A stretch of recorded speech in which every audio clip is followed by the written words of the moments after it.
வணக்கம் ஃப்ரெண்ட்ஸ். நம்ம PGTRB PG assistant எக்ஸாமினேஷனுக்காண்டி prepare பண்ணிட்டுருக்கோம். ஃப்ரெண்ட்ஸ், ப்ரீவியஸாக வந்து பார்த்தீங்கன்னா மேத்தமெட்டிக்கல் ஃபிசிக்ஸில் சில டாபிக்ஸ் எல்லாமே வந்து டீட்டெயிலாக நடத்தி நம்ம வந்து வீடியோ போட்டிருக்கோம் as per the new syllabus. Friends, already old சிலபஸில் இருக்கிற சில டாபிக்ஸ் வந்து பார்த்தீங்கன்னா புது சிலபஸில் அப்படியே இருக்குது. ஸோ அந்த மாதிரி ரெண்டுமே சேமாக இருக்கக்கூடிய டாபிக்ஸ்க்கு வந்து பார்த்தீங்கன்னா நம்ம ஆல்ரெடி 2021 போட்டு அப்லோட் பண்ண வீடியோஸ் எல்லாமே அந்த கம்ப்ளீட் லிங்க் எல்லாமே வந்து ஆல்ரெடி நம்ம டெலகிராம் சேனலில் சென்ட் பண்ணியிருக்கேன். அதை கோத்ரூ பண்ணிக்கோங்க. ஏன்னா நம்ம ஆல்ரெடி நடத்தினதே திரும்ப திரும்ப நடத்த வேண்டாம் அப்படிங்கிறதுக்காண்டி வந்து பார்த்தீங்கன்னா அந்த பழைய சிலபஸும் புது சிலபஸும் காமனாக இருக்கக்கூடிய டாபிக்ஸை வந்து நான் கம்பைன் பண்ணி அந்த லிங்க் எல்லாமே டெலகிராமில் கொடுத்துருக்கேன். அதை மறக்காம செக் பண்ணி பாருங்க. ரைட்டா, சில டாபிக்ஸ் லைக் இந்த Fourier series, Fourier transform, complex analysis, அந்த காம்ப்ளெக்ஸ் அனாலிசிஸ்லாம் ஆல்ரெடி நம்ம பாலிடெக்னிக் எக்ஸாமினேஷனுக்கு போடுறதுக்காண்டி அதிலே போட்டிருக்கோம். அதை நீங்கள் கோத்ரூ பண்ணிக்கோங்க. ரைட்டா, அடிஷனலாக வேணும்னா நீங்கள் வந்து புக்கை கோத்ரூ பண்ணிக்கோங்க. நெக்ஸ்ட் வந்து பார்த்தீங்கன்னா ஃபோரியர் சீரிஸ்க்கு வந்து பார்த்தீங்கன்னா நம்ம வந்து ரொம்ப ரொம்ப லென்த்தாக இருக்கிறதுனால அதெல்லாம் ஒமிட் பண்ணிட்டு அதை வந்து பார்த்தீங்கன்னா போர்டில் இல்லாமல் வந்து அந்த பிடிஎஃப் ஃபார்மேட்டில் உங்களுக்கு கொடுத்துருந்தோம். அதுவும் அப்லோட் பண்ணியிருக்கேன். அதையும் நீங்கள் வந்து செக் பண்ணி பாருங்க டெலகிராம் சேனலில். ரைட்டா, சரி, இன்னைக்கு வந்து பார்த்தீங்கன்னா இந்த ரேண்டம் வேரியபிள்ஸ்னா என்ன, அதுல இருந்து ப்ராப்ளம் எப்படி கேட்பாங்க, கொஸ்டின்ஸ் எப்படி கேட்பாங்க அப்படிங்கிறத பார்க்கலாம். ரைட்டா ஃப்ரெண்ட்ஸ், ஆக்சுவலாக இந்த டாபிக் வந்து பார்த்தீங்கன்னா பழைய சிலபஸ்ல கிடையாது, அதுலேயே நம்ம நடத்திருக்க மாட்டோம். புது சிலபஸ்ல இன்க்ளூட் பண்ணியிருக்காங்க. ஆக்சுவலாக இதுவே வந்து பார்த்தீங்கன்னா கவனிக்கல ஒரு நம்ம சப்ஸ்கிரைபர் தான் வந்து பார்த்தீங்கன்னா இதை வந்து பார்க்க சொன்னாங்க. ஸோ இப்போ இது ரொம்ப ஈஸி தான், பட் ரொம்ப ரொம்ப ரொம்ப டீப்பாக போகலை. ஏன்னா வந்து நம்ம எக்ஸாமினேஷனுக்கு வந்து ஒரு ஒன்வேர்டு அட்டன் பண்ணுற மாதிரி தான் எக்ஸாமினேஷன் இருக்குது. ஸோ அதனால் வந்து ரொம்ப டீட்டெயிலாக நம்ம போகலை. பேசிக்காக பெரும்பாலும் இது இருந்தால் கொஸ்டின்ஸ் கேட்பாங்க. ஸோ இது இந்த சில ஃபார்முலாஸு, தியரம்ஸு, அப்புறம் வந்து பார்த்தீங்கன்னா கன்க்ளூஷன்ஸ், இதை நம்ம ஞாபகம் வச்சுக்கிட்டாலே போதுமானது. இதை பேஸ் பண்ணி ப்ராப்ளமோ இல்லை டெரிவேஷன்ஸோ கேட்டிருந்தாங்க. டெரிவேஷன்ஸ் மீன் இந்த ஃபைனல் ரிசல்ட். அதை பேஸ் பண்ணி கொஸ்டின் எப்படி கேட்பாங்க அப்படிங்கிறதெல்லாம் நம்ம பார்க்கலாம். ரைட்டா, இதை மறக்காம நோட் பண்ணி வச்சுக்கோங்க. இந்த ஃபார்முலாஸ், இந்த டெஃபினிஷன்ஸ் எல்லாமே முடிச்சுட்டு வந்து பார்த்தீங்கன்னா சில 2 எக்ஸாம்பிள், ஒவ்வொன்றிலும் 2 எக்ஸாம்பிள் வந்து போட்டு பார்க்கலாம். ஆல்ரெடி வந்து பார்த்தீங்கன்னா ஃப்ரெண்ட்ஸ், நம்ம பெயர் டெஸ்ட் சீரிஸ்க்காண்டி வந்து பார்த்தீங்கன்னா கொஸ்டின் எடுக்க நான் ஆரம்பிச்சிட்டேன். மேத்தமெட்டிக்கல் ஃபிசிக்ஸ்க்கு 100 கொஸ்டின்ஸ் ஓவர் ஆயிடுச்சு. நான் அடுத்தடுத்து கொஸ்டின் எடுத்துக்கிட்டு இருக்கேன். ஸோ அதனாலையும் வந்து பார்த்தீங்கன்னா வீடியோ அப்லோட் பண்ண முடியல. சரி, இனிமேல் வந்து கண்டினியூஸாக அப்லோட் பண்ணுறதுக்கு நான் ட்ரை பண்ணுறேன். ரைட்டா, உங்களுக்கு ஏதாவது சந்தேகம், குறைகள், கமெண்ட்ஸ் இருந்துச்சுன்னா மறக்காம கமெண்ட் பண்ணுங்க. நம்ம டெலகிராம் சேனல் ஜாயின் பண்ணிக்கோங்க. அங்கே நிறைய மெம்பர்ஸ் இருக்கிறாங்க, அவங்கள்ட்டே சந்தேகம் கேட்டுக்கலாம். ரைட்டா, சரி, இன்னைக்கு பாருங்க அப்படின்னா ரேண்டம் வேரியபிள்ஸ் அப்படிங்கிற டாபிக் பார்க்க போகிறோம். ஃப்ரெண்ட்ஸ், இதுலேயே மீனிங் இருக்குது. ரேண்டம் அப்படின்னாலேயும் எப்படி வேணா இருக்கலாம். நமக்கு வந்து இப்போ உதாரணத்துக்கு ஒரு ஸ்டூடெண்ட்டை கொடுத்துட்டு ஒரு பஞ்ச் ஆஃப் கிரேப்ஸ் இருக்குன்னு வச்சுக்கோங்களேன். அந்த கிரேப்ஸில் வந்து பார்த்தீங்கன்னா உனக்கு ஒரே ஒரு கிரேப் மட்டும் தான் எடுக்கணும் அப்படின்னா அவன் எதை எடுப்பாங்கன்னு நமக்கு தெரியாது. ரேண்டமாக எதை வேணா எடுக்கலாம். ஸோ அதே மாதிரி கார்ட்ஸ் இருக்குது அப்படின்னா அந்த கார்ட்ஸில் 52 கார்ட்ஸில் ஏதோ ஒரு கார்டு எடுக்க சொன்னால் அது ரேண்டமாக எதை வேணா எடுக்கலாம். ஸோ இந்த மாதிரி ரேண்டம் ஈவெண்ட்ஸ் இன்க்ளூட் ஆச்சு அப்படின்னா அந்த வேரியபிள்ஸ் என்ன சொல்லணும் அப்படின்னா ரேண்டம் வேரியபிள்ஸ். ஸோ அந்த ப்ராபபிலிட்டி தான் ரேண்டம் வேரியபிள் அப்படிமா. அந்த ப்ராபபிலிட்டியை வந்து நம்ம வந்து பார்த்துக்கலாம். அப்ப பாருங்க, it defined as a real numbers x means random variable. அந்த வேரியபிள் தான் வந்து பார்த்தீங்கன்னா எக்ஸ். பெரும்பாலான இடத்துல வந்து பார்த்தீங்கன்னா இந்த கேபிட்டல் எக்ஸ் தான் யூஸ் பண்ணாங்க. ஸோ அதனால வந்து பார்த்தீங்கன்னா எக்ஸ் மீன்ஸ் இந்த ரேண்டம் வேரியபிள். நெக்ஸ்ட் பாருங்க, is connected with outcomes of the random experiment. அப்போ ரேண்டம் எக்ஸ்பெரிமெண்ட்ல இருந்து நமக்கு கிடைக்கக்கூடிய வேரியபிள்ஸ் தான் பார்த்தீங்கன்னா ரேண்டம் வேரியபிள்ஸ். அதை நம்ம சம்டைம்ஸ் வந்து பார்த்தீங்கன்னா நீங்கள் ஆல்ரெடி எப்படி எடுத்துப்பீங்க அப்படின்னா P of X is equal to sum value அப்படின்னு. இதுக்கு என்ன மீனிங் அப்படின்னா ரேண்டம் வேரியபிள் அந்த ரேண்டம் வேரியபிள் ப்ராபபிலிட்டி பார்க்கலாம். அந்த இருக்கு பார்த்தீங்களா, இப்போ உதாரணம் இந்த கார்டு எடுக்கிறோம்னா அந்த கார்டு எடுக்கிறதுக்கான ப்ராபபிலிட்டி என்ன அப்படிங்கிறத ஃபைண்ட் அவுட் பண்றோம் அப்படின்னா அது 52க்குமே நமக்கு வாய்ப்பு இருக்குது. இப்போ 52 கார்டு இருக்குன்னா 52க்குமே வாய்ப்பு இருக்குது. ஸோ அதனால வந்து பார்த்தீங்கன்னா இந்த இது வந்து பார்த்தீங்கன்னா x1, x2, x3, x இந்த மாதிரி நிறைய 52 வரை போகலாம். அது எதை எடுக்கிறாங்க, இப்போ அந்த கார்டை மட்டும் x3 மட்டும் எடுக்கிறதுக்கு பர்டிகுலரா வந்து ப்ராபபிலிட்டி வேணும் அப்படின்னா அந்த variable capital X is equal to x3 அப்படின்னு நம்ம போடலாம். அது என்ன அப்படிங்கிறதுலாம் பின்னாடி வந்து நம்ம டெஃபினிஷனா பார்க்கலாம். சரி, இதான் வந்து பார்த்தீங்கன்னா ரேண்டம் வேரியபிளுக்கான டெஃபினிஷன். நெக்ஸ்ட் பாருங்க, இந்த ரேண்டம் வேரியபிள் அகைன் வந்து நம்ம ரெண்டா கிளாசிஃபை பண்ணலாம். ஒன்று வந்து டிஸ்கிரீட் ரேண்டம் வேரியபிள், இன்னொன்று வந்து கண்டினியூஸ் ரேண்டம் வேரியபிள். டிஸ்கிரீட்னால நம்ம ஆல்ரெடி குவாண்டம் மெக்கானிக்ஸ் நம்ம பார்த்துருப்போம். அந்த எனர்ஜிஸ் வில் பி வேரிடு, அதாவது முன்போல இருக்காது, வேல்யூ வந்து மாறிக்கிட்டே இருக்கும், அப்படியே சேஞ்ச் ஆகிட்டு இருக்கும். ஒன்றுக்கு டிஃபரெண்ட் அட்ஜஸ்ட் வந்து பார்த்தீங்கன்னா டிஃபரெண்டா இருக்கும் இந்த மாதிரி சொல்லுவோம். ஸோ இதான் வந்து பார்த்தீங்கன்னா டிஸ்கிரீட் அப்படின்னு சொல்லுவோம். அது மாதிரி இந்த குவாண்டம் எனர்ஜிலே வந்து பார்த்தீங்கன்னா டிஸ்கிரீட் குவாண்டா அப்படின்னு நம்ம படிச்சிருப்போம். ஸோ அதனால வந்து பார்த்தீங்கன்னா டிஸ்கிரீட் அர்த்தம். அதான் டிஸ்கிரீட் ரேண்டம் வேரியபிள். நெக்ஸ்ட் பார்த்தீங்கன்னா கண்டினியூஸ் அப்படின்னா ஒன்று போல இருக்கக்கூடியது. இப்போ அட்ஜஸ்ட் எடுத்துக்கிட்டோம் அப்படின்னா சேமா இருக்கும். இப்போ நம்ம அந்த உதாரணத்துக்கு நம்ம வந்து ஸ்பெக்ட்ரோஸ்கோப்பிலே வந்து பார்த்தீங்கன்னா அந்த எனர்ஜி லெவல்ஸ் ராமன் ஸ்பெக்ட்ரோஸ்கோப்பினாலும் இருந்தாலும் சரி, ரொட்டேஷன் ஸ்பெக்ட்ரல் வந்து பார்த்தீங்கன்னா அட்ஜசன்ஸ் வந்து பார்த்தீங்கன்னா கண்டினியூஸாக இருக்கும், அதாவது ஒன்று போல இருக்கும் அப்படின்னு பார்த்துப்போம். ஸோ அந்த அட்ஜசன்ஸ் ஈவெண்ட்ஸ்க்கு வந்து பார்த்தீங்கன்னா இடைப்பட்ட அந்த ப்ராபபிலிட்டி வந்து பார்த்தீங்கன்னா சேமாக இருக்கும். அதான் நம்ம அந்த டெஃபினிஷன் என்னன்னு பார்க்கலாம். அப்போ இந்த ரேண்டம் வேரியபிள்ஸை ரெண்டாக கிளாஸிஃபை பண்ணலாம். ஒன்று பார்த்தீங்கன்னா discrete random variable and continuous random variable. சரி, இப்போ இந்த ஃபர்ஸ்ட் ஒன்று போட்டனா வந்து ஒன்னாவது டிஸ்கிரீட் ரேண்டம் வேரியபிளை எக்ஸ்பிளைன் பண்ணுது அப்படின்னு அர்த்தம். சரி, இப்போ பாருங்க, discrete random variable வந்து பார்த்தீங்கன்னா capital X is described X is a discrete variables அதான் X அப்படிங்கிறது discrete variable எடுத்துக்கிட்டோம் அப்படின்னா we can take only finite or countable numbers of values only என்ன போட்டுருக்காங்க ஃபைனைட்னா டெஃபினைட்டா இருக்கும், இன்ஃபினைட்டா போகக்கூடாது. 52 கார்ட்ஸ் இருக்கு அப்படின்னா 52 ஃபைனைட். அதே மாதிரி வந்து பார்த்தீங்கன்னா கவுண்டபிள்னா என்ன கூடியது அப்படின்னு அர்த்தம். ஸோ இந்த மாதிரி கூடியதுல என்ன பண்ணணும், எதுக்கு அப்ளிகபிள் ஆகும் பார்த்தீங்கன்னா அந்த டிஸ்கிரீட்டுக்கு அப்ளிகபிள் ஆகும். நெக்ஸ்ட் பாருங்க வித் டெஃபினைட் ப்ராபபிலிட்டிஸ். எதுவுமே அந்த 52 கார்ட்ஸ்க்குமே எத்தனை ப்ராபபிலிட்டி இருக்கும், ஒரே ஒரு கார்டு இருக்குன்னா 1/52 அப்படின்னு அர்த்தம். ஸோ அப்போ அந்த மாதிரி டெஃபினைட் ப்ராபபிலிட்டி இருக்குதுதான் வந்து பார்த்தீங்கன்னா டிஸ்கிரீட் ரேண்டம் வேரியபிள்னு அர்த்தம். அதுக்கு எக்ஸாம்பிள் தான் வந்து பார்த்தீங்கன்னா டைஸ் நம்ம வந்து த்ரோ பண்றோம் அப்படின்னா 6 நம்பர் இருக்கும். அப்போ 1 நம்பர் மட்டும் விழுணும் அப்படின்னா 1/6. ஏன்னா வந்து டோட்டல் நம்பர் ஆஃப் ப்ராபபிலிட்டி 6ல எந்த நம்பர் வேணா விழலாம், அது நமக்கு தெரியாது, ரேண்டமா இருக்குது. ஸோ அதனால வந்து 1/6. அப்போ 6 சான்ஸ் நம்ம இருக்கும் அப்படின்னா 1/6 வந்து 6 டைம்ஸ் வரும். ஸோ அதனால வந்து இந்த இது எக்ஸாம்பிள் எதுக்கு வந்து பார்த்தீங்கன்னா இந்த டிஸ்கிரீட் ரேண்டம் வேரியபிளுக்கு வரும். இதே மாதிரி நெக்ஸ்ட் வந்து பார்த்தீங்கன்னா கண்டினியூஸ் ரேண்டம் வேரியபிள் இருக்குது. இதுவும் பாருங்க கண்டினியூஸ் ரேண்டம் வேரியபிளுக்கான definition x is a continuous random variable. X is a continuous values. It has a definite நமக்கு தெளிவா definite probabilities with every values between the two values. இது வந்து எப்படி பார்த்தீங்கன்னா சேமா இருக்கும். அதாவது ரெண்டு உதாரணத்துக்கு ஒரு வேல்யூ இன்னொரு வேல்யூ எடுக்கணும்னா ரெண்டுக்குமே அட்ஜஸ்ட் எப்படி பார்த்தீங்கன்னா சேமா இருக்கும். அதான் பார்த்தீங்கன்னா probabilities with every values between the two values அப்படின்னா சேமா இருக்கும், டெஃபினைட்டா இருக்கும் அப்படிங்கிறதா மீனிங். ரைட்டா என்ன பாதி எழுத மட்டும் இதுவே எனக்கு போதும் அப்படிங்கிறனால நான் பாடியிருக்கேன். ரைட்டா சரி, இதுக்கு எக்ஸாம்பிள் வந்து பார்த்தீங்கன்னா நம்பர்ஸ், இந்த ரியல் ஃப்ரெண்ட்ஸ் இது புரிஞ்சுக்கணும். இந்த ரேண்டம் வேரியபிள்ஸ் வந்து பார்த்தீங்கன்னா எதில் அக்கர் ஆகும் பார்த்தீங்கன்னா இந்த ரியல் நம்பர்ஸ். இது ரொம்ப முக்கியமான வேர்டு ரியல் நம்பர்ஸ். ரைட்டா அதாவது இந்த மாதிரி ரியல் நம்பர்ஸ்னா என்னது, இன்டீஜர்ஸ், ரேஷனல் எது வேணா வரலாம். ஸோ அதான் வந்து ரியல் நம்பர்ஸ். ஐ அப்படிங்கிறது வராது, அவ்வளோதான், வேற ஒன்றும் கிடையாது. ஸோ அதனால தான் வந்து பார்த்தீங்கன்னா நம்பர்ஸ் ரியல் நம்பர்ஸ் அப்படிங்கிறது அதுக்கான மீனிங். ரைட்டா சரி, இப்போ இதுக்கப்புறம் வர்றதுதான் ஒரிஜினல், இதுதான் எக்ஸாமினேஷனில் கேட்கக்கூடியது. அதான் பாருங்க இப்போ ஒன்றாவது கொடுத்துருக்கு பார்த்தீங்களா, ஒன்றாவது அப்படிங்கிறது பார்த்தீங்கன்னா இந்த டிஸ்கிரீட் ரேண்டம் வேரியபிள்கான உள்ளது. அப்போ இந்த டிஸ்கிரீட் ரேண்டம் வேரியபிள்ல ப்ராபபிலிட்டி டென்சிட்டி ஃபங்க்ஷன் எப்படி இருக்கும் அப்படிங்கிறத பாருங்க ஃப்ரெண்ட்ஸ். இந்த டிஸ்கிரீட் வேல்யூக்கு வந்து பார்த்தீங்கன்னா சம்மேஷன்ல வரும். கண்டினியூஸ் வேல்யூக்கு வந்து பார்த்தீங்கன்னா நமக்கு வந்து இன்டெகிரேஷன் பண்ணுவோம். பெரும்பாலும் வந்து பார்த்தீங்கன்னா இந்த கண்டினியூஸ் ரேண்டம் வேரியபிள் தான் கேட்பாங்க. அதுக்காண்டி இது கேட்க மாட்டாங்களா அப்படிங்கிறது மீனிங் கிடையாது. நம்ம பேடி டெஸ்ட் சீரிஸ்க்கு கொஸ்டின் எடுத்தாலும் நான் ரெண்டுலையுமே கேட்டு வச்சிருக்கிறேன், நமக்கு வந்து பார்க்கலாம். ரைட்டா சரி, இப்போ பாருங்க டென்சிட்டி ஃபங்க்ஷன் பாருங்களேன். x is a random variable, that is x is equal to x1 x2 x நம்ம இந்த சொன்னோம் பாத்தீங்களா. இப்போ 52 கார்டுக்குனா 52 வரைக்கும் போகலாம், x1 x2 x3 x52 வரைக்கும் போகலாம். ரைட்டா அப்போ உதாரணத்துக்கு நான் ஏதாவது ஒரு x2க்கு நான் வந்து ப்ராபபிலிட்டி கண்டுபிடிக்க போறேன், அதாவது இந்த டென்சிட்டி ஃபங்க்ஷன் கண்டுபிடிக்க போறேன் அப்படின்னா பாருங்க p of x அப்படிங்கிறது இந்த கேபிட்டல் x அப்படிங்கிறது வந்து பாத்தீங்கன்னா இந்த ரேண்டம் வேரியபிள் பீன probability at a particular event. அதாவது வந்து எக்ஸ் ஐனா இப்போ 1 போட்டா x1க்கு எனக்கு என்ன வேல்யூ, அதான் பார்த்தீங்கன்னா ப்ராபபிலிட்டி ஆஃப் xi அப்படிங்கிறத பார்க்க போறோம். இந்த ப்ராபபிலிட்டி ஆஃப் xi வந்து பார்த்தீங்கன்னா எப்பயுமே வந்து பார்த்தீங்கன்னா கிரேட்டர் தன் 0 வந்து பார்த்தீங்கன்னா greater than or equal to 0வா இருக்கும். இதுல இருந்து என்ன தெரியுது, கண்டிப்பா வந்து பார்த்தீங்கன்னா நான் நெகட்டிவா இருக்காது, பாசிட்டிவ் வேல்யூ தான் இருக்கும் அப்படிங்கிறத மீனிங்.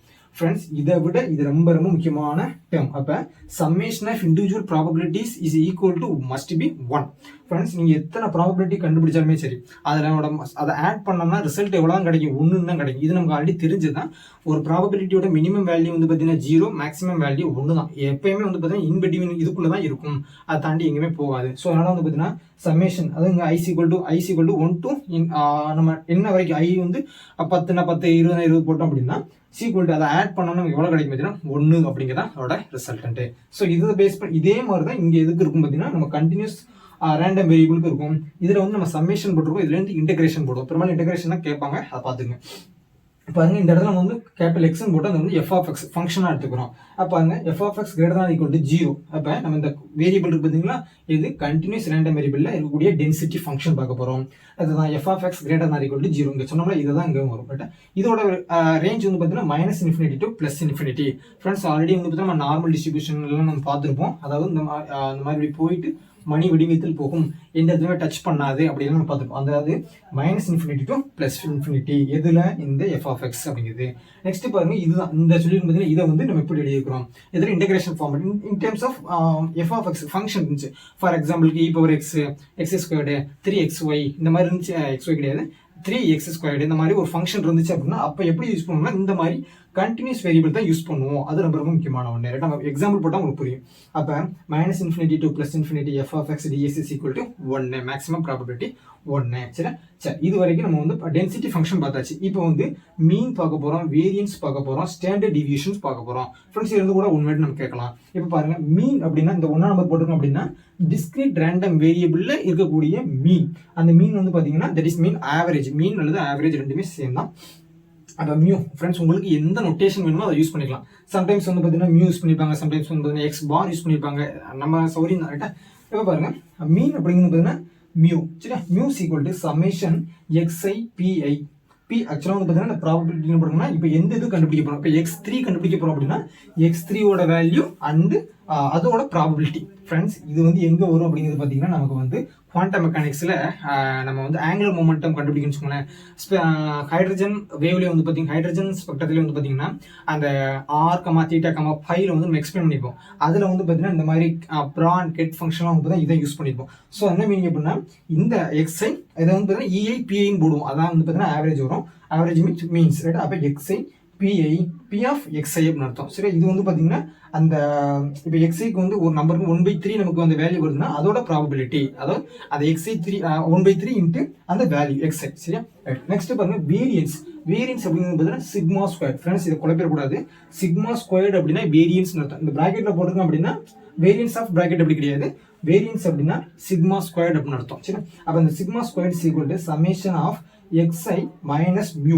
ரைட்டா? இப்போ xi போகுது அதுக்கு 1 வச்சுக்கோங்க, 1 மைனஸ் அது மியூ அப்படிங்கிறது மீன் வேல்யூ. அப்போ எப்பவுமே இல்லை நமக்கு என்ன தெரியுது, மைனஸ் இருந்தாலும் சரி ப்ளஸ் இருந்தாலும் சரி நம்ம ஸ்கொயர் பண்ண எப்படி கிடைக்கும், பாசிட்டிவ் டேர்ம்னால மாறிடும். ஸோ நம்ம பார்த்தீங்கன்னா xi minus mu the whole squared into p of xi. p of x அப்படிங்கிறது இந்த ப்ராபபிலிட்டி என்ன இதுக்கு எடுக்கிறோமோ அதுக்கான ப்ராபபிலிட்டி. சரி, இதே மாதிரி தான் வந்து பார்த்தீங்கன்னா standard deviation. Standard deviation is nothing but square root of sigma squared. இப்போ சிக்மா ஸ்கொயர் வச்சுக்கோங்கன்னா இதுக்கு நீங்கள் ரூட் எடுத்தீங்கன்னா இங்கிட்ட என்ன சிக்மான்னு வந்துடும். அப்போ என்ன ரூட்டுக்கு இதுக்குள்ள வந்துடும். அப்போ root of summation xi minus mu the whole square into p of xi அப்படிங்கிறது வந்து ஸ்டாண்டர்ட் டிவியேஷன். சரி, அண்ட் இதே மாதிரி தான் ஃப்ரெண்ட்ஸ் இதில் போல நம்ம சம்மேஷன் யூஸ் பண்ணிருக்கோம், கண்டினியூஸ் ரேண்டம் வேரியபிள் நம்ம இன்டெகிரேஷன் யூஸ் பண்ணுவோம். சரி, இப்போ இது எப்போ யூஸ் பண்ணுவோம், ஃபங்க்ஷனாக இருக்கும்போது நம்ம வந்து இது யூஸ் பண்ணுவோம். பெரும்பாலும் இந்த நார்மலாக அந்த டைஸு, கார்ட்ஸு, காருன்றது இந்த ஒரு இதுக்குள்ள என்ன சொல்றது, ஒரு பஸ் ஸ்டாண்டுக்குள்ள ஒரு ஸ்டேஷனுக்குள்ள வந்து இவ்வளோ வண்டி வருது போகுது, இந்த மாதிரி கவுண்டபிளாக இருந்துச்சு, ஈஸியாக இருந்துச்சு அப்படின்னா வந்து பார்த்தீங்கன்னா இதை நம்ம யூஸ் பண்ணிக்கலாம். இந்த மாதிரி ஃபங்க்ஷன் அப்படிங்கிறப்போ வந்து நம்ம இன்டெகிரேஷன் யூஸ் பண்ணிக்கலாம். ரைட்டா? சரி, இப்போ பாருங்க, மீன் பாருங்க, ஆவரேஜ் ஃப்ரெண்ட்ஸ், மீன் ஆவரேஜ் எக்ஸ்பெக்டேஷன் வேல்யூ எல்லாமே சேம் மீனிங் தான். அப்போ நம்ம வந்து குவாண்டம் மெக்கானிக்ஸில் பார்த்துருப்போம். அதாவது எக்ஸ்பெக்டேஷன் வேல்யூ எக்ஸுங்கிறது அந்த வேரியபிள். ரைட்டா? சரி, அப்போ -∞ to +∞ இந்த எக்ஸ் அப்படிங்கிறது எந்த இது கண்டுபிடிக்க போகிறோம் அப்படிங்கிறது. ரைட்டா? அப்போ X into f of x into dx. இது வந்து இந்த f of x அப்படிங்கிறது கிவன் ஃபங்க்ஷன். சரி, நெக்ஸ்ட் சிக்மா ஸ்கொயர்ட் அப்படிங்கிறது என்னன்னா வேரியன்ஸ். ரைட்டா? அப்போ variance is equal to -∞ to +∞ xi minus mu the whole square. Friends இப்போ இன் கேஸ் ஆஃப் இந்த function f of x is in the even number இருந்துச்சுன்னு வச்சுக்கோங்களேன், நம்ம 2 டைம்ஸ் இது உங்களுக்கு வேலையை தெரியும், 2 டைம்ஸ் ஆஃப் 0 to ∞ அப்படின்னு போட்டுக்கலாம். ரைட்டா? சரி, நெக்ஸ்ட் பாருங்க, என்ன இருக்குது, f of x dx. இதே மாதிரி ஸ்டாண்டர்ட் டிவியேஷன் அப்படின்னா அதுக்கு ரூட் எடுத்துட்டா நமக்கு வந்து முடிஞ்சிடும். சரி, நெக்ஸ்ட் பாருங்க, நோட் பாருங்க, இது வந்து பார்த்தீங்கன்னா ஃப்ரெண்ட்ஸ் இது ஆக்சுவலாக வந்து பார்த்தீங்கன்னா ஸ்டாண்டர்ட் டிவியேஷன்னா அனதர் ஃபார்மேட் எப்படிங்கிறது வந்து பார்த்தீங்கன்னா ஃப்ரெண்ட்ஸ் இதில் மோஸ்ட் இம்பார்ட்டண்டான ஒரு ஒன் வேர்டு, இது நான் மோஸ்ட் இம்பார்ட்டண்டான ஒரு ஒன் வேர்டு இதை நம்ம கேட்டிருக்கோம். என்ன பார்த்தீங்கன்னா standard deviation sigma is equal to root of E of X square minus E of X the whole square. இதுக்கு என்ன மீனிங் அப்படின்னா இதை விட இது நமக்கு நல்லா புரியும். இதை நம்ம குவாண்டம் மெக்கானிக்ஸில் படிச்சிருக்கோம் ஃப்ரெண்ட்ஸ். இது வந்து பார்த்தீங்கன்னா ஆவரேஜ் ஆஃப் எக்ஸ், அதாவது எக்ஸ்பெக்டேஷன் வேல்யூ ஆஃப் எக்ஸை வந்து நம்ம ஸ்கொயர் பண்ணணும். இது வந்து பார்த்தீங்கன்னா எக்ஸ் ஸ்கொயருக்கு எக்ஸ்பெக்டேஷன் வேல்யூ பார்க்குறது. ரைட்டா? அதாவது இ ஆஃப் எக்ஸ் ஸ்கொயர் அப்படின்னா ஆவரேஜ் வேல்யூ, அதாவது expectation value of the X square minus expectation value of X the whole square அப்படிங்கிறது என்னதுன்னா சிக்மா. மேபி இப்படி கூட நம்ம கேட்கலாம், இந்த ரெண்டு வேல்யூ நம்ம கொடுத்துட்டு இந்த மாதிரி கேட்குறாங்க அப்படின்னா இதை நம்ம யூஸ் பண்ணி சால்வ் பண்ணிக்கலாம். ரைட்டா? சரி ஃப்ரெண்ட்ஸ், இதில் வந்து ஒரு 2 எக்ஸாம்பிள் நம்ம போட்டு பார்க்கலாம்.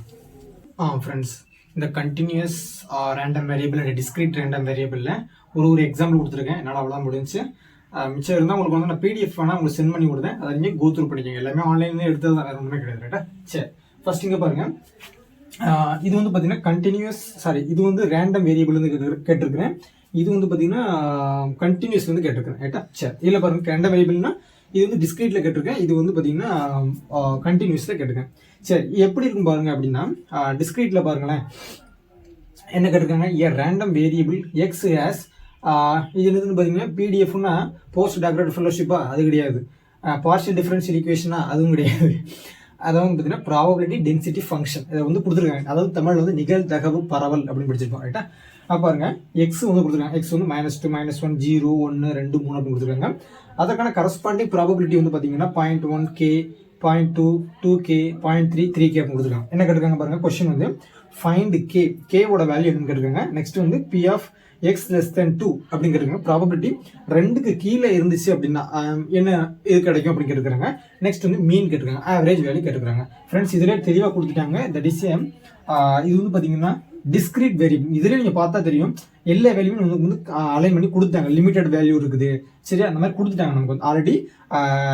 ரேண்டம் வேரியபிள்ஸில் டிஸ்கிரீட் ரேண்டம் வேரியபிள்ஸ்க்கு டெஃபினேஷன் நம்ம பார்த்துட்டோம். ஸோ அதில் அதுபடி கேட்டுக்கிறாங்க. சரி, இப்போ வந்து பார்க்கலாம். ஃபர்ஸ்ட் வந்து கேவோட வேல்யூ ஃபைண்ட் அவுட் பண்ணணும். நம்ம ஆல்ரெடி என்ன சொல்லிக்கிறோம், டெஃபினேஷன் படி வந்து பார்த்தீங்கன்னா summation of the individual probabilities is equal to 1. எத்தனை ப்ராபபிலிட்டி இருந்தாலும் அதோட சம்மேஷன் வேல்யூ என்ன இருக்கும், மேக்ஸிமம் வேல்யூ 1. ஸோ அப்போ எல்லா ப்ராபபிலிட்டி என்ன பண்ணணும், நம்ம ஆட் பண்ணிட்டா போதும். ஆட் பண்ணி ஈக்குவல் டு 1 போட்டுட்டு கேவோட வேல்யூ கான்ஸ்டன்ட் வேல்யூஸ் அங்கே கொண்டு போயிட்டு கேவோட வேல்யூ மட்டும் ஃபைண்ட் அவுட் பண்ணிடலாம். அப்போ பாருங்க 0.1k 0.2 plus 2k plus 0.3 plus 3k add பண்ணிருக்கேன்னா ஆட் பண்ணி ஈக்குவல் டு 1ன்னு வச்சிருக்கேன். அப்போ இது எல்லாமே ஆட் பண்ணி சிம்பிளிஃபை பண்ணால் எனக்கு கிடைக்கக்கூடிய வேல்யூ வந்து பார்த்தீங்கன்னா k ஈக்குவல் டு 1/15 கிடைக்குது. அப்போ இந்த கேவோட வேல்யூ வந்து பார்த்தீங்கன்னா 1/15. இதை வந்து நம்ம வந்து number decimal point something value நம்ம அந்த மாதிரி ரேஸ் மாற்றினா கூட மாற்றிக்கலாம் புள்ளியில் கூட. பட் நம்ம இது எனஃப் இந்த மாதிரி இருந்துச்சுன்னா நம்ம வந்து ஃபர்தராக சால்வ் பண்ணுறதுக்கு ஈஸியாக இருக்கும். எக்ஸாமினேஷன் உங்களுக்கு வந்து புள்ளி வச்சு பாயிண்ட்ஸில் கேட்டிருந்தாங்கன்னா அது நம்ம நீங்கள் மாற்றிக்கோங்க கரெக்டாக. சரி, நெக்ஸ்ட் கேட்குறீங்க பி ஆஃப் எக்ஸ் லெஸ் தென் 2 அப்படின்னா எக்ஸ் லெஸ் தென் 2 அப்படின்னா 2க்கு கீழே என்னென்னலாம் இருக்குதோ அதோட ப்ராபபிலிட்டி நம்ம கேட்டுருக்காங்க. அதாவது அதுக்கான ப்ராபபிலிட்டி கேட்டுருக்காங்க. அப்போ இப்போ எக்ஸ் ஃப்ரெண்ட்ஸ் இதில் எக்ஸ் லெஸ் தென் ஆர் ஈக்குவல்னு கேட்டாங்கன்னா இன்க்ளூடிங் 2. எக்ஸ் லெஸ் தென் 2 அப்படின்னா 2 இருக்கக்கூடாது, 2 விட கம்மி. 1 இங்கே பாருங்க 1 0 -1 -2 இந்த மாதிரி 4 நம்பர் இருக்குது. இப்போ இந்த 4 நம்பரோட ப்ராபபிலிட்டி என்ன பண்ணணும், ஆட் பண்ணணும். அதாவது பார்த்தீங்களா எக்ஸ் ஈக்குவல் டு -2 -1 0 1. அப்போ 1/10 1/15. ஏன் அவங்க வந்து 1/15 போட்டுக்கோம்னா கேக்கு பார்த்தா 1/15 சப்ஸ்டியூட் பண்ணி வேண்டியதான். அப்போ 1/15 1/5 ப்ளஸ் 1/15 சாரி 2/15. இது சால்வ் பண்ண எனக்கு கிடைக்கக்கூடிய ஆன்சர் வந்து பார்த்தீங்கன்னா 1/2 அதாவது 0.5 நமக்கு கிடைக்குது. ஃப்ரெண்ட்ஸ் இதுமே நான் டேரெக்டாக போட்டிருக்கேன், நீங்கள் செஞ்சு பார்த்தீங்கன்னா உங்களுக்கு ஈஸியாக இருக்கும். சரி, நெக்ஸ்ட் நம்ம வந்து இது கண்டுபிடிச்சாச்சு. நெக்ஸ்ட் மீன் கண்டுபிடிக்கணும். மீனுக்கான ஃபார்முலா என்னது, சம்மேஷன். அப்போ பாருங்க mean mu is equal to summation xi pi. இப்போ நம்ம ஆல்ரெடி சொல்லும்போது வந்து எக்ஸாம் அந்த தீர்ல பார்க்கும்போது xi போட்டிருப்போம், அதாவது பி ஆஃப் எக்ஸைன்னு போட்டிருப்போம். அதுக்கு என்ன மீனிங் அப்படின்னா இப்போ வந்து x1 இது வந்து x1ன்னு வச்சுக்கிட்டோம்னா கரஸ்பாண்டிங்க p1ன்னு அர்த்தம். இப்போ x2ன்னு போட்டோம்னா கரஸ்பாண்டிங்க p2ன்னு அர்த்தம். ஸோ அதனால அப்படி போட்டிருக்கோம். அப்போ இது எல்லாமே என்ன பண்ணணும், xiன்னா இந்த இருக்குது. அப்போ -2 × 0.1 இல்லையா, -1 சாரி -2 × 0.1. அப்போ இதுதான் எக்ஸ், இதுதான் பி, அதாவது கரஸ்பாண்டிங் பி ஆஃப் எக்ஸ்ஐ. இதே மாதிரி எல்லாத்தையுமே அப்போ 0வோட மல்டிப்ளை பண்ணால் நமக்கு 0 தான் கிடைக்கும். ஸோ அதனால் நமக்கு விட்டுற வேண்டியதான். அப்போ -2 -1 அப்புறம் 1 அப்புறம் 2 அப்புறம் 3 எல்லாமே மல்டிப்ளை பண்ணி சிம்பிளிஃபை பண்ணி எனக்கு கிடைக்கக்கூடிய ஆன்சர் வந்து பார்த்தீங்கன்னா 16/15 அப்படிங்கிறது நமக்கு கிடைச்சிருக்குது. ஸோ இப்படி தான் வந்து பார்த்தீங்கன்னா ரேண்டம் வேரியபிள்ஸில் டிஸ்கிரீட் வேரியபிள்ஸ் இந்த மாதிரி செட் ஆஃப் வேல்யூஸ் கொடுத்துருந்தாங்க அப்படின்னா மீன் கண்டுபிடிச்சிக்கலாம், அப்படின்னா ஸ்டாண்டர்ட் டிவியேஷன் கண்டுபிடிச்சிக்கலாம், வேரியன்ஸ் கண்டுபிடிச்சிக்கலாம், அப்புறம் வந்து பார்த்தீங்கன்னா இந்த மாதிரி எக்ஸ்பெக்டேஷன் வேல்யூஸ் கண்டுபிடிச்சிக்கலாம், எல்லாமே நம்ம வந்து கண்டுபிடிச்சிக்கலாம் யூசிங் தி ரெஸ்பெக்டிவ் ஃபார்முலாஸ். சரி, நெக்ஸ்ட் வந்து பார்த்தீங்கன்னா கண்டினியூஸ் ரேண்டம் வேரியபிள் வந்து எப்படி இருக்காங்க பாருங்களேன். கொஸ்டின் பாருங்க, X is a continuous random variable with probability density function f of x. Friends இதில் வந்து பார்த்தீங்கன்னா இந்த மாதிரி டேபிள் மாதிரி கொடுத்துருக்காங்க. இதில் பார்த்தீங்க அப்படின்னா ஃபங்க்ஷன் கொடுத்துருக்காங்க. அதில் பாருங்க ஃபங்க்ஷன் பாருங்க kx, அதனோட லிமிட் வந்து பார்த்தீங்கன்னா 0ல இருந்து 2 வரைக்கும். இப்போ 2k வந்து எப்போ இருக்கும் பாருங்க 2ல இருந்து 4 வரைக்கும். இப்போ -kx + 6k அதுல இருந்து பார்த்தீங்கன்னா லிமிட் வந்து பார்த்தீங்கன்னா 4ல இருந்து 6 வரைக்கும் இருக்குது. இப்போ வழக்கம் போல என்ன கொஸ்டின் இருக்குன்னு பாருங்க, ஃபைண்ட் k. இதுலையும் k-ஓட வேல்யூ கண்டுபிடிங்க. அப்புறம் மியூவோட வேல்யூ என்னன்னு கேட்காங்க. மியூ அப்படின்னா என்னது, மீன் அப்படின்னு சொல்லிட்டோம், ஆவரேஜ் அப்படின்னு சொல்லிட்டு இதற்கான வேல்யூ கண்டுபிடிக்கணும். நமக்கு ஆல்ரெடி ஃபார்முலா தெரியும் பாருங்க, ஃபைண்ட் தி k. அப்போ இதுல கண்டுபிடிச்ச மாதிரி தான் சம்மேஷன் ஆஃப் தி ப்ராபபிலிட்டி வந்து பார்த்தீங்கன்னா 1ன்னு அர்த்தம். அதே மாதிரி இன்டகிரேஷன் ஆஃப் ப்ராபபிலிட்டி வந்து பார்த்தீங்கன்னா 1. ஸோ அதனால பாருங்க இன்டகிரேஷன் பண்ணீங்கன்னா அப்போ integration -∞ to +∞ f of x dx is equal to 1. அப்போ இது இண்டிவிஜுவலாக போடணும், ஒன்று இதுக்கு தனித்தனி இன்டெகிரேஷன் போட்டு லிமிட் போட்டு சப்ஸ்டிட் பண்ணணும். அப்போ என்ன பாருங்க, இந்த இண்டிவிஜுவலாக ஒன்றா போட்டோம்னா இதை சிம்பிளிஃபை பண்ண ஈக்குவல் டு 1 கண்டிப்பாக போடணும். அதுக்கப்புறம் தான் என்ன பண்ணணும், கொஞ்சம் சிம்பிளிஃபை பண்ணணும். அப்போ சிம்பிளிஃபை பண்ண கிடைக்கக்கூடிய ஆன்சர் வந்து பார்த்தீங்கன்னா k is equal to 1/8 அப்படிங்கிறது எனக்கு கிடைச்சிருக்குது. சரியா, இப்படி தான் வந்து பார்த்தீங்கன்னா இந்த கண்டினியூஸ் ரேண்டம் வேரியபிளில் ப்ராபபிலிட்டி மீன்ஸ் இந்த கே ஃபைண்ட் அவுட் பண்ணக்கூடிய வேல்யூ மெத்தட். சரி, நெக்ஸ்ட் பாருங்க மீன் கண்டுபிடிக்கும். Mean is nothing but expectation value. சரி, அதுக்கான ஃபார்முலா பாருங்க. ஃபார் எக்ஸாம்பிளுக்கு எக்ஸ் இருக்கிறதுனால வந்து பார்த்தீங்கன்னா X times of F of X dx. அதே மாதிரி தான் லிமிட் போடுங்க. இங்கே minus infinity to plus infinity அப்படிங்கிறது அந்த லிமிட் கொடுத்துருக்கேன். இங்கே வந்து ஆல்ரெடி கொடுத்ததுனால நம்ம போட்டிருக்கோம். அதர்வைஸ் நீ நாட் டு எனி வேல்யூஸ். இப்போ பாருங்க மூணுத்துக்குமே தனித்தனியாக போடணும் ஃப்ரெண்ட்ஸ். இதில் வந்து நான் சமேஷன் புள்ளி எல்லாமே போடல, கொஞ்சம் அப்படியே போட்டிருக்கேன். இந்த மாதிரி மெத்தடில் போட்டுட்டு நெக்ஸ்ட் பண்ணணும், இதை சால்வ் பண்ணணும், இன்டெகிரேட் பண்ணணும். இதை சால்வ் பண்ணி அப்படின்னா இது என்ன பண்ணுவோம், 0 to 2 அப்படின்னா கே எக்ஸ் இன்ட்டு எக்ஸ். ஏன்னா இங்கே ஒரு எக்ஸ் போட்டிருக்கோம்ல, ஸோ அதனால வந்து பார்த்தீங்கன்னா X square K X square. இதை இன்டெகிரேட் பண்ணால் கே இன்டெகிரேட் பண்ண கிடைக்கும், K X square divide by 3 கிடைக்கும். லிமிட் வந்து பார்த்தீங்கன்னா 0 to 2 நமக்கு கிடைக்கும். ஸோ இதெல்லாம் நம்ம ஒவ்வொன்றுக்கும் தனித்தனியாக போட்டு சிம்பிளிஃபை பண்ணோம் அப்படின்னா எனக்கு கிடைக்கக்கூடிய ஆன்சர் வந்து பார்த்தீங்கன்னா 3 அப்படின்னு கிடைச்சிருக்குது. So mean value for this continuous random variable வந்து பார்த்தீங்கன்னா 3 அப்படின்னு எனக்கு கிடைச்சிருக்குது. ஃப்ரெண்ட்ஸ் இந்த மாதிரி தான் கொஸ்டின்ஸ் கேட்பாங்க. வெரி ஈஸியாக தான் இருக்கும். கொஞ்சம் ஒன்ஸ் அகைன் நீங்கள் கோத்ரூ பண்ணிங்கன்னா ஈஸியாக இருக்கும். ஃப்ரெண்ட்ஸ் இதில் எது சந்தேகம் மறக்காமல் கமெண்ட் பண்ணுங்கள். நெக்ஸ்ட் வீடியோவில் பார்க்கலாம். தேங்க்யூ.